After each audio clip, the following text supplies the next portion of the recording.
Hello, hello, bonjour à vous les Gémeaux, j'espère que vous allez bien. On se retrouve aujourd'hui pour votre vidéo du mois de janvier 2024. J'espère que vous avez passé une bonne fin d'année 2023.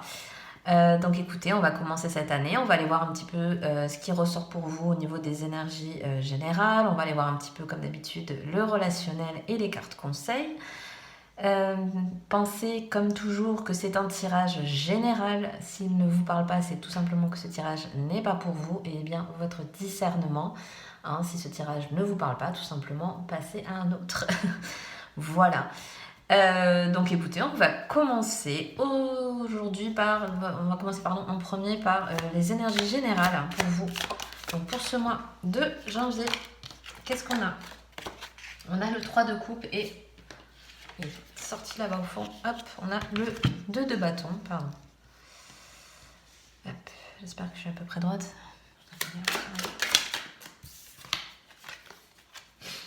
On a le 9 de bâton.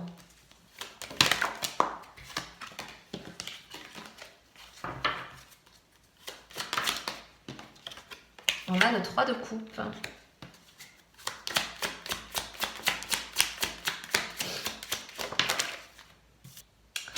Et on a la 8 de coupe. Ok. Alors, pour moi, pour ce mois de janvier, vous attaquez un petit peu. Alors, j'ai l'impression que certains d'entre vous sont un peu timides, j'ai envie de dire un peu sur la réserve. Moi, j'ai vachement ça. Alors, si ça vous parle pas, prenez pas, mais là, c'est assez particulier. J'ai l'impression que pour certains, vous n'osez pas faire quelque chose. Vous n'osez pas mettre en place un projet, peut-être. Pour certains, ça peut être carrément un projet artistique, pourquoi pas, mais j'ai l'impression que c'est... Moi, j'ai cette idée de... C'est très timide, vous n'osez pas être en lumière de quelque chose. Voilà, dans un premier temps, j'ai ça qui vient. Dans un second temps, j'ai l'impression que pour d'autres, ça ne peut nous parler aussi d'une incertitude à... Parce qu'on voit que vous vous protégez vachement sur quelque chose. Peut-être certains d'entre vous ont envie de partir de quelque part, d'une situation. On voit que vous êtes encore sur la réserve. Je pense que vous vous protégez vachement. Il y a ce côté, mais je disais, ne pas oser franchir le pas, ne pas oser franchir le cap, peut-être pour certains. Parce qu'on voit que l'envie est là, en fait. On voit qu'il y a peut-être un nouveau départ possible. On voit qu'il y a des choses qui peuvent changer, mais qui peuvent vraiment bouger concrètement dans la matière. Vraiment, j'ai ce truc-là. C'est encore un peu... Ouais, c'est encore timide. J'ai l'impression vous avez beaucoup de... Comme je disais, il y a beaucoup de réserves, d'insécurité. Et pour certains, ça peut se traduire par un manque de confiance. Alors, manque de confiance peut-être en vous, manque de confiance peut-être à ce qu'on vous propose en retour. Vous voyez, il y a un peu ça, c'est cette idée un peu ping-pong, vous voyez. On vous propose des choses, mais ouais, mais vous peut-être vous le sentez pas. Ou au contraire, c'est vous qui osez pas, comme je disais tout à l'heure, vous valorisez dans quelque chose dont vous avez votre place et vous avez peut-être des qualités à exploiter là-dedans. Voilà, on voit que c'est un peu timide là-dessus. Par la suite, on voit que voilà, on est plus sur un mois au niveau des émotions, pour le coup, plutôt sympa, j'ai envie de dire. Il y a pas mal d'échanges encore, il y a pas mal de partage. Je pense qu'au niveau des proches, au niveau du relationnel, on verra par la suite, mais c'est quelque chose d'assez fluide ce mois-ci, qui apporte peut-être pour certains des éclaircissements. On voit que d'autres veulent vraiment quitter une situation qui ne leur convient pas. On voit que pour d'autres, ça peut être aussi des relations que vous quittez, une relation peut-être toxique, ou une situation toxique à prendre au sens large, parce qu'on voit qu'il y a quelque chose qui vous a touché, qui vous a peiné. Peut-être quelqu'un vous a fait des choses qui ne sont pas passées, une réflexion qui n'est pas passée, quelque chose comme ça. Mais on voit que voilà, vous quittez un peu ce statut-là. Donc, ça sera peut-être plus intéressant à la limite le mois prochain, parce qu'on voit que c'est quelque chose qui va faire son travail. Vous voyez, il y a un début de quelque chose ce mois-ci. Mais vraiment, pour moi, ce qui est ressorti vraiment en premier lieu, c'est que certains n'osent pas. Alors, est-ce que vous n'osez pas franchir le pas dans une relation? Est-ce que vous n'osez pas franchir le pas pour bouger d'un endroit, un nouveau travail, une nouvelle activité, peut-être en plus, vous voyez? Peut-être on est en train de reconnaître, j'ai l'impression qu'on reconnaît quelque part une valeur que vous avez, un acquis, une expérience, à voir comment ça peut vous résonner pour vous, et que vous êtes là un petit peu ouais, un peu timide, un peu en modestie, vous voyez, non, mais bon, tu sais, enfin, je sais pas, j'ai l'impression que vous voulez pas accepter que certains, peut-être autour de vous, ou qu'on vous propose des choses en tout cas, euh, alors que pour vous, je sais pas, j'ai l'impression que vous dites non, mais pour moi c'est normal, ou c'est pas. Vous voyez, on veut vous mettre, comme si on voulait vous mettre en valeur, mais que vous refusiez un petit peu. J'ai un peu ça. Mais bon, voilà, on voit que c'est surtout parce que voilà, vous voulez vous protéger, vous voulez aussi peut-être rester, vous avez peut-être des habitudes qui sont un peu tenaces, et vous voulez rester voilà, dans ce cadre-là, vous n'avez pas envie de changer aussi, peut-être, et ça peut être ça aussi. Voilà, donc à voir comment ça peut résonner pour vous. On va aller voir un peu au niveau relationnel ce qui va ressortir.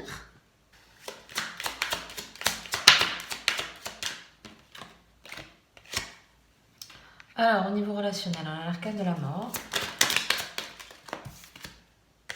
C'est drôle parce qu'elle est sortie au même endroit. Je crois que c'était pour les taureaux aussi. Première aussi, elle était. Voilà. On a la carte du choix. Ouais.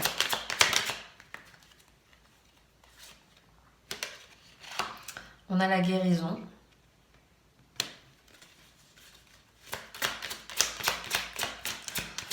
Ouais, donc comme je le disais tout à l'heure avec celui de couple, il y a clairement des gens ici qui vont quitter une personne, en tout cas une relation toxique, ou en tout cas qui avait plus, qui était lourde pour vous, quoi. Derrière, on a la belle carte de la Renaissance, donc vous voyez.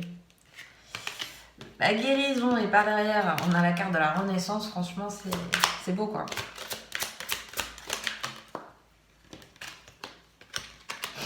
Et encore, on a cette carte du passé qui ressort, ok. Elle va bien avec ça aussi, faire acte de choses passées. Ouais, ok. Donc ouais, ce mois-ci au niveau relationnel, on vous pousse peut-être à prendre des décisions, à mettre un terme à certaines choses, hein, clairement.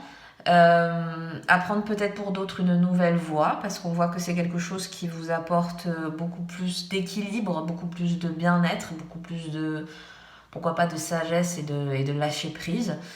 Comme je disais tout à l'heure, avec la guérison, la renaissance, on est vraiment sur quelque chose de... J'ai ça encore, ce truc de se déployer un peu ses ailes. Vous voyez, je vous disais tout à l'heure, vous n'osiez peut-être pas franchir le cap, mais peut-être qu'au niveau relationnel, on vous pousse aussi à ça. On vous pousse à développer peut-être des talents, peut-être des dons, peut-être des... Voilà, pour certains d'entre vous et celles d'entre vous à qui ça peut parler. Il y a un peu ça, il y a un peu aussi, vous voyez, vous avez fait table rase du passé de choses qui étaient peut-être plus à même de vous épanouir, avec des personnes qui peut-être vous apportaient plus de mal que de bien, on va dire ça comme ça. Donc voilà, c'est un mois peut-être qui peut appeler à ça, à travailler aussi à ces changements-là, à prendre en compte aussi votre bien-être personnel, à prendre en compte vos besoins, etc. Et ne plus forcément être dépendante de l'un ou de l'autre. Il y a un peu ça. Et comme je disais, cette carte du passé, moi, alors, bon, pour d'autres, ça peut être aussi quelqu'un du passé qui peut un peu commencer à revenir, mais j'ai l'impression que c'est un peu... comment dirais-je? J'ai plus l'impression que c'est une personne qui tente un peu de revenir. Mais en fait, c'est plus une situation, bizarrement. On est sur du relationnel, mais j'ai l'impression que c'est plus une situation qui un peu revient, qui vous tourmente un petit peu, peut-être vous met un peu mal à l'aise, mais elle est pas je la vois pas forcément négative, mais je dois avoir plus l'impression qu'elle va vous affaiblir physiquement. Vous allez peut-être être accablé par quelque chose, donc faites attention peut-être ce mois-ci à ne pas vous surcharger au niveau moral, vous voyez, peut-être de prendre le poids des autres. J'ai un peu ça. Donc si vous voyez que c'est quelque chose qui vient ce mois-ci, pensez à mettre des barrières, pensez à mettre des limites. Et voilà, si ça vous parle, faites attention aussi un peu à vous, parce que physiquement, ça peut aussi vous fatiguer. Vous voyez, être là pour les uns, pour les autres. Au bout d'un moment, il faut chacun mettre des limites. C'est un peu, vous voyez, comme on dit quand les enfants, voilà, il faut leur mettre un peu des limites et tout ça. On a tous besoin de ça. On a tous besoin d'un cadre, on a tous besoin de limites, etc. Donc voilà, si ça vous parle, pensez-y, quoi. Donc voilà, et on a quand même en dos de deck, on avait la carte de la sérénité. Donc aussi, vous voyez, cette idée encore de lâcher prise, de se vider la tête aussi. Moi, j'ai un peu ça. se vider la tête, là, de ne pas être toujours surchargé de tout. Parce que je pense que c'est ça, peut-être certains d'entre vous ont besoin que ça bouge, ont besoin que... Mais non, on vous explique un peu que c'est une surcharge qui sert à... Bon, bah, qui sert à rien, mais vous voyez, qui va pas vous apporter forcément que du bien, quoi. Parce que peut-être c'est trop. Peut-être il y en a un peu, vous voyez, il faut un peu doser, quoi. Donc voilà, à voir comment ça peut vous parler. On va aller voir un peu les cartes conseils pour vous, pour ce mois de janvier. Alors, qu'est-ce qu'on a pour les Gémeaux pour ce mois de janvier? Elle voulait venir, celle-là. Alors, mets des mots sur ton ressenti. Ok. Alors, peut-être certains d'entre vous trouvent un certain apaisement d'écrire. Alors, peut-être au niveau, vous savez, des readings journaux. Voilà, de mettre sur écrit des pensées, ou même, ça peut être juste, ça peut être tout bête ce que je vous dis, mais faire des to-do list. Parce que j'ai ce truc de mental surchargé. Et que peut-être de justement mettre par écrit des choses à faire, des choses, ou voilà, des ressentis émotionnels, peu importe, si vous avez, pour certains peut-être ça peut parler de journaux intimes, des choses comme ça, de mettre sur papier en fait des choses qui vont pour le coup vous aider à désencombrer cette charge mentale en fait. Moi c'est ça que j'ai. Ça aide à désencombrer la charge mentale. Alors à voir dans votre quotidien comment ça peut résonner pour vous. Qu'est-ce qu'on a d'autre? On a le changement de regard, donc changement de point de vue, s'élever aussi un petit peu, vous voyez, prendre de la distance sur les choses. Il y a un peu ça, vous voyez, je vous disais tout à l'heure de ne pas trop vous surcharger. Et là, on vous parle de changer de regard, de mettre un peu de distance, de mettre un peu avoir un point de vue plus lointain. Donc il y a ce côté aussi, vous voyez, pas prendre les choses trop à cœur, voilà, de s'éloigner. Plus on s'éloigne, plus on se détache de choses, plus c'est éclairé, quoi. Je sais pas comment dire, comment exprimer, mais plus c'est clair. Voilà, je le ressens comme ça. C'est-à-dire que moi j'ai l'impression d'être au milieu, vous voyez, comme deux gens qui peuvent se disputer ou des choses comme ça. Vous êtes au cœur du truc, mais vous voulez interagir, faire plaisir à l'un, à l'autre, etc. Et on vous dit que le point de vue, il est pas, votre place, elle n'est pas là, elle est en retrait vraiment, et de laisser venir, vous voyez. J'ai plus ça. Bon, écoutez, ça parlera pas forcément à tout le monde, mais j'ai ça. Au contraire, plus vous êtes éloigné des choses, plus ça sera plus précis, plus net, mieux pour vous, quoi. Et on a encore la relation à haute fréquence. Elle est encore sortie aussi pour les taureaux. Vous avez pas mal de cartes en commun avec eux, dis donc. Pourtant, j'ai bien mélangé, mais bon, écoutez. Relation à haute fréquence. Donc, je crois que j'en ai parlé tout à l'heure, hein, d'échange. Oui, parce qu'on avait le 3 de coupe. Donc, peut-être c'est un mois aussi d'échanges constructifs. Voilà, en plus, le signe du Gémeaux. Donc, voilà, un bon mercurien que vous êtes. Peut-être vous aimez... voilà, partager, discuter avec des amis, de la famille, etc. Et je vois que c'est quelque chose qui, ce mois-ci, va vous épanouir, va vous permettre un petit peu, peut-être justement, comme je disais, lâcher prise sur des choses, avoir des compréhensions, avoir différents points de vue aussi, peut-être sur des problématiques que vous pouvez rencontrer, peut-être d'échanger avec d'autres, justement, qui ont peut-être des expériences ou en tout cas un avis qui peut vous intéresser. Voilà, c'est peut-être un mois intéressant à ce niveau-là pour vous, hein. Donc écoutez, c'est plutôt pas mal pour ce mois de janvier. Donc je vais m'arrêter là pour aujourd'hui. J'espère que ce tirage vous aura plu et vous aura parlé. Si c'est le cas, n'hésitez pas à mettre un petit like, à vous abonner si le cœur vous en dit. Je vous souhaite un très bon mois de janvier et je vous dis à très bientôt pour une prochaine vidéo. Bye bye!